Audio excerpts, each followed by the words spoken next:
Vamos falar agora sobre projetos de educação social e de saúde mental que estão sendo realizados em escolas públicas de Gaspar com a Shirley Fabiana da Silva, que é da Associação Olacunde, que está aqui com a gente. Bom dia, Silvia, muito obrigado pela visita aqui na Rádio Itaberá. Bom dia a todos e a todos. É um prazer estar aqui falando um pouco mais sobre a nossa Associação Olacunde, explicando um pouco dos nossos projetos educacionais que nós estamos aplicando no município de Gaspar. O que é a Associação Olacunde? Então, a Associação Olacunde é um coletivo de profissionais da educação. A gente atua em diversas áreas e a gente tem como propósito transformar pessoas por meio de projetos educacionais. Então, a gente atende escolas municipais, estaduais e municipais, escolas públicas, com recorte de bairros de periferia. Assim como a gente faz parceria também com órgãos públicos como o CRAS, o CREAS, enfim. E aí nós atuamos com diversos projetos educacionais, não só em Gaspar, mas nós atendemos 13 municípios, né? Nós pegamos Gaspar, vamos até Presidente Getúlio, já atendemos Luiz Alves, Doutor Pedrinho, enfim, na praia 3 cidades, Itapenha, Penha e Pissarras, e assim a gente está fazendo o nosso histórico. Como é que surgiu essa associação, né? Qual é a história dela? Bom, como eu sinalizei antes, a gente é um coletivo de profissionais da educação. Nessa demanda da gente trabalha com lixo, que é o quê? Aquilo que o currículo escolar não dá conta.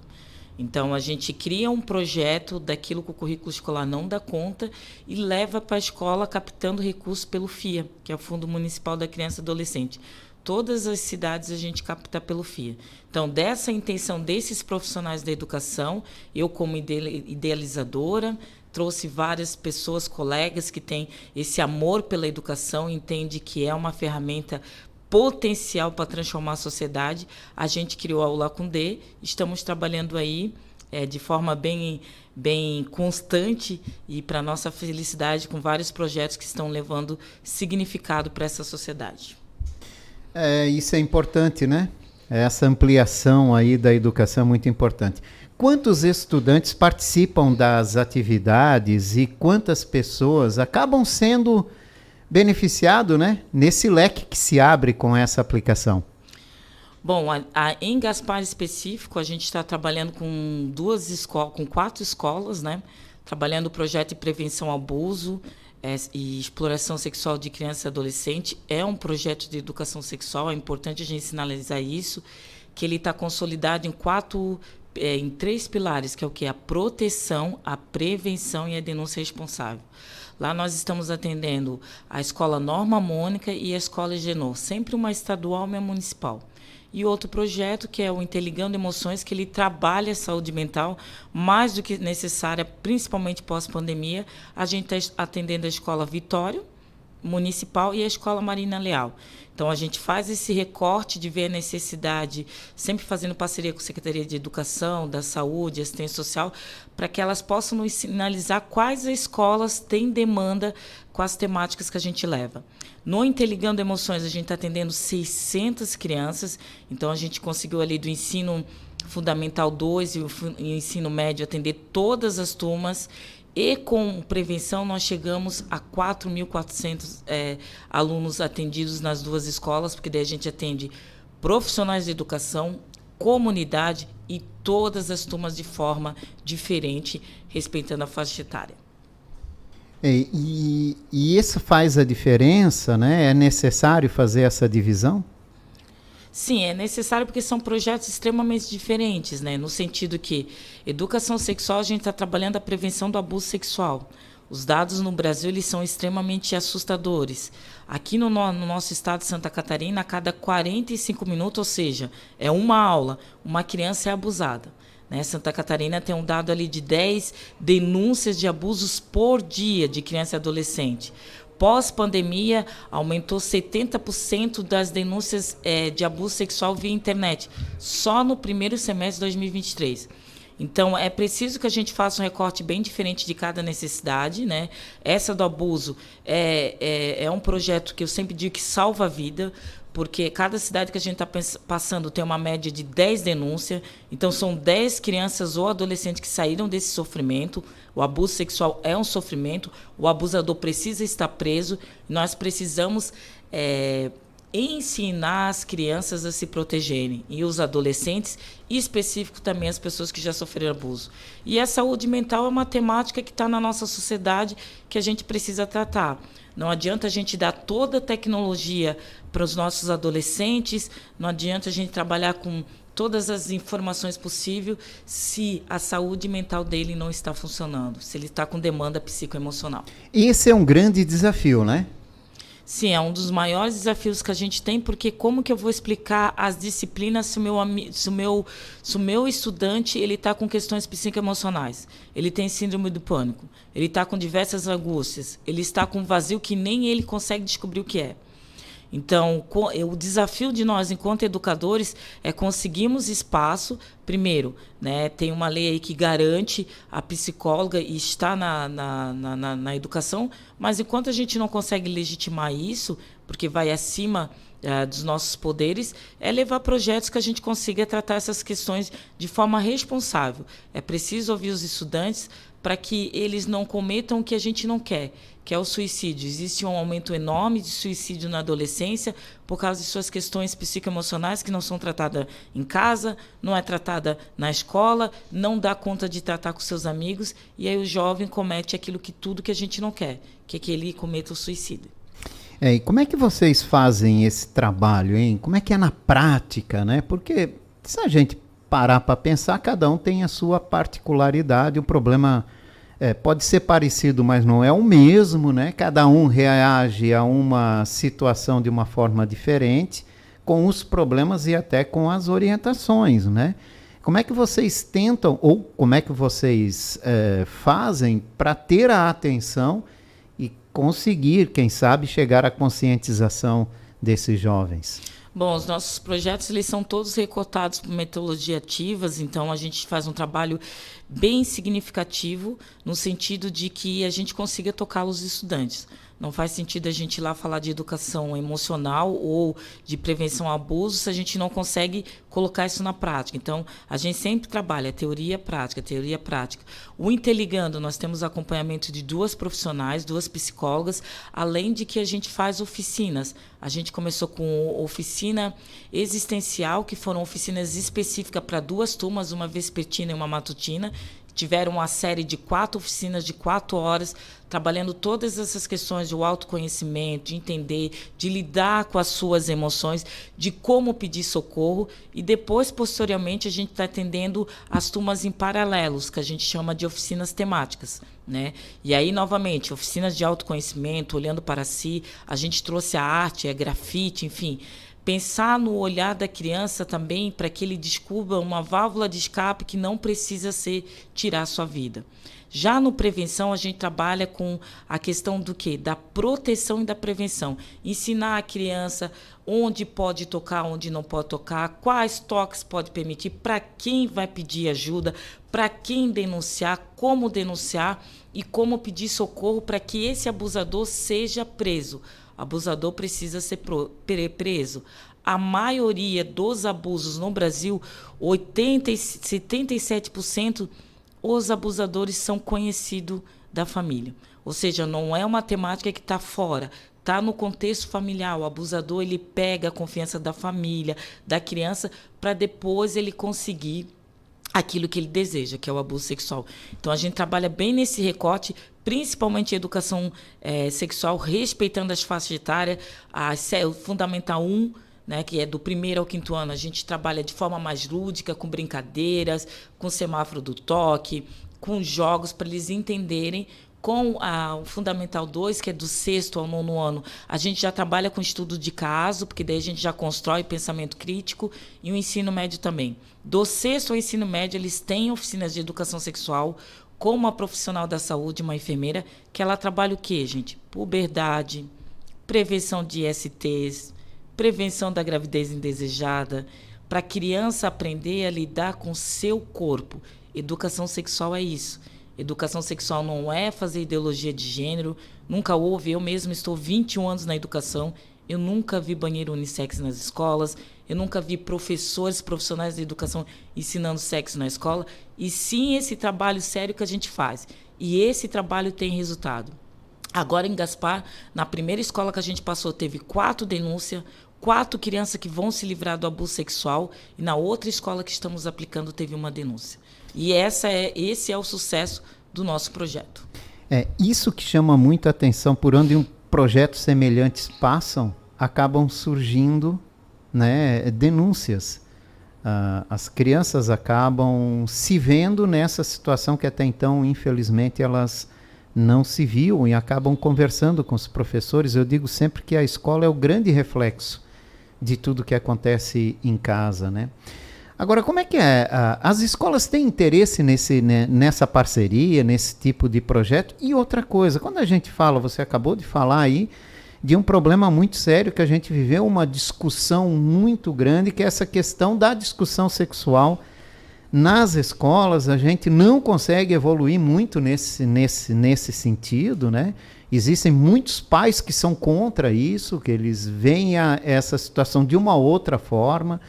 Então, como é que as escolas elas têm interesse, né, nesse assunto? E aí vem o problema das escolas públicas, que tem que ter uma aprovação das secretarias, ou estadual ou municipal de educação. As particulares, já cada uma tem lá o seu currículo, implanta, mas principalmente na rede pública, que é, infelizmente, onde são registrados, né, o maior volume de ocorrências. Bom, esse é o nosso desafio. A gente trabalha com tabu, porque realmente as pessoas acham que educação sexual é ensinar sexo para as crianças. Incentivar as crianças ao sexo, isso, né? Por falta de conhecimento. Esse projeto de educação sexual, a gente dá 2 palestras para os pais para justamente a gente quebrar esse tabu. Os pais, quando vão na nossa palestra, eles entendem, eles conhecem o material didático. A gente tem todo o material didático, que é a cartilha da prevenção. Tem várias atividades que o professor pode dar continuidade no projeto. A gente leva a caderneta da saúde para o adolescente, que é uma caderneta feita pelo Ministério da Saúde, enfim. E fora uma revista que a gente fala sobre a temática. Então, esse projeto, a gente já trabalha com esses pilares de trabalhar com o profissional da educação, não só os professores, mas as serventes gerais, a merendeira, enfim, porque todos são agentes educacionais. E aí a escola tem que ser essa rede de proteção. Então, a primeira coisa é isso, é a sociedade vir dialogar conosco e participar das ações que elas são chamadas, até para elas entenderem que o que a gente está fazendo lá na escola é proteger os seus filhos. Só que eu não consigo fazer isso sozinha. Né? Claro. E aí a gente esbarra com fundamentalismo religioso, que não conhece o projeto, que não assiste a nossas oficinas, mas que simplesmente coloca aquelas suas crenças privadas que não tem nada a ver com educação. Educação é técnica e ciência. A gente trabalha com técnica e ciência. Depois, todos os nossos projetos nós fazemos parceria com a Secretaria de Educação, porque são elas que nos sinalizam as escolas que precisam receber esse projeto. Né? Ali em Gaspar, eu estou com parceria Secretaria de Educação, da Saúde e Assistência Social. Por quê? Porque eu estou falando do abuso e eu estou falando de saúde mental. Entende? Então, eu sempre faço essa parceria para que a escola saiba, né? O nosso intermédio são as secretarias de educação, no estado a coordenadoria regional, e a escola saiba do que está recebendo. Né? E depois nós temos muita procura de escolas, principalmente para esses 2 projetos, Interligando, que é da saúde mental e educação sexual, mas a gente depende de recurso. O terceiro setor ele não consegue funcionar sem recursos. A gente realmente precisa de dinheiro para conseguir ter uma equipe de excelência para aplicar os projetos. E aí nós fazemos parceria com empresas que queiram apoiar nossos projetos, captamos recursos do FIA, que tanto pessoa física quanto pessoa jurídica pode deduzir o seu imposto para lá, de vez de mandar para o governo, manda para o FIA, que outras entidades, além da minha, o Olacundê, podem apresentar projetos e viabilizar vários projetos educacionais, não só a escola, mas no CRAS, na sua sede, enfim. O FIA é uma ferramenta potente de conseguir financiar os nossos projetos. Então, a gente trabalha com essa linha de responsabilidade e eu deixo aqui um convite para a sociedade para estar dialogando conosco sobre esse tema da educação sexual. Eu trouxe alguns dados aqui que eu estou sinalizando que é uma nova pandemia silenciada, porque as crianças não sabem se proteger, não é conversado em casa, não é conversado nas escolas, e as crianças e adolescentes estão sendo abusadas, estão criando várias patologias psicoemocionais. E que momento a nossa sociedade vai parar e vai realmente falar de educação sexual de forma séria, que é o trabalho que nós fazemos ali, nesses municípios que a gente atinge agora, especificamente em Gaspar. E a ideia é justamente isso, né? Estender da escola para dentro de casa, né? Para que isso se torne mais comum, esses assuntos em casa, né? Se bem que a gente vê, não sei se você concorda comigo, pela experiência que tem, uma geração que está vindo aí que já tem uma tendência de conversar isso com os filhos, né? É um desafio enorme, tá? A gente dialogar com as famílias, mas eu acredito que precisa ser uma força-tarefa. Quando a escola recebe um projeto, ela entender que esse projeto é da escola, ela fazer essa mobilização para trazer a comunidade para dialogar. É uma geração nova, como você sinalizou, mas é uma geração que está muito na tecnologia. O que eu vejo dos meus jovens atuais, principalmente no Interligando, são diálogos que poderiam ser feitos em casa e que não estão sendo feitos. Óbvio, a gente tem uma outra geração, a geração dos meus pais era uma geração que tinha outras preocupações. A gente hoje em dia é uma geração que faz tudo, né? E tu tem que ser excelente em tudo. Professor, profissional, ser humano, amigo, enfim, nós temos várias demandas que nos sobrecarregam. Mas é preciso que o pai pare, é preciso que os pais responsáveis respirem, conversem com seus filhos, conversem com seus adolescentes. Não é normal um adolescente ficar o dia todo no quarto, no computador. Tem alguma coisa aí, sinalize, investiguem, sejam aqueles pais chatos. Os pais responsáveis precisam ter essa disciplina e tem que ser chato mesmo para fazer cobranças de formas lúdicas e leve, mas precisa dar uma disciplina para o jovem, porque senão o jovem ele também se perde, porque ele está no processo de transformação, ele não vai entender muitas coisas no sentido que vai acontecer um monte de demanda na cabecinha deles e eles vão se perder. Por isso que nós, educadores, é por isso que somos educadores, temos o dever de orientar os jovens, mas a gente precisa que a família também participe. Quando a gente não tem a participação da família, a gente tem uma dificuldade enorme de fazer a nossa função. Exatamente. Obrigado pela tua participação nessa manhã. Shirley Fabiana da Silva, Associação Olá com D, aqui com a gente, que faz esse papel nas escolas, né, em várias escolas aqui de Santa Catarina e que agora também está atuando no município de Gaspar. Obrigado pela tua participação. Quer deixar um recado nesse momento tão importante? Porque a receptividade dessas crianças, desses adolescentes, pré-adolescentes, né, eles chegam a entender essa mensagem? Olha, essa é a nossa maior alegria, a nossa maior felicidade enquanto instituição. A gente vê, porque é um projeto longo, né? Então eu estou diariamente na escola, o quanto de significado isso dá, o quanto de olhar que as crianças começam a modificar no sentido da educação sexual, até de brincadeiras que faziam e que se cessou, a devolutiva dos próprios pais que participam das reuniões, dos professores, enfim. Essa é a nossa maior alegria, é ver esse resultado acontecendo. Mas esse é um projeto que é um projeto contínuo, não é um projeto que ele precisa terminar. Todo ano a gente tem que falar de educação sexual, todo ano a gente tem que falar de saúde mental. Então, fazer esse chamamento para os secretários de educação, para a coordenadoria estadual, para que isso se esteja na escola de forma contínua. O nosso sonho, enquanto Olá com D, é tornar a educação sexual algo que todo ano nós estejamos falando nas escolas. Saúde mental também. E eu deixo aí, convido aqueles que queiram nos auxiliar, patrocinar, os empresários, enfim, para conhecer as nossas redes sociais, @olacondê, com K e 2L, @negritaxi, com S e a SHI, é a minha privada. Estamos aí fazendo trabalho sério, transformando vida, mas precisamos da sociedade civil também para nos auxiliar. Agradeço o espaço e é isso aí. Gratidão. Obrigado, Shirley, pela participação. Shirley da Silva, Associação Olá Condé, conversando aqui com a gente sobre projetos de educação social e saúde mental que são realizados em escolas de Gaspar.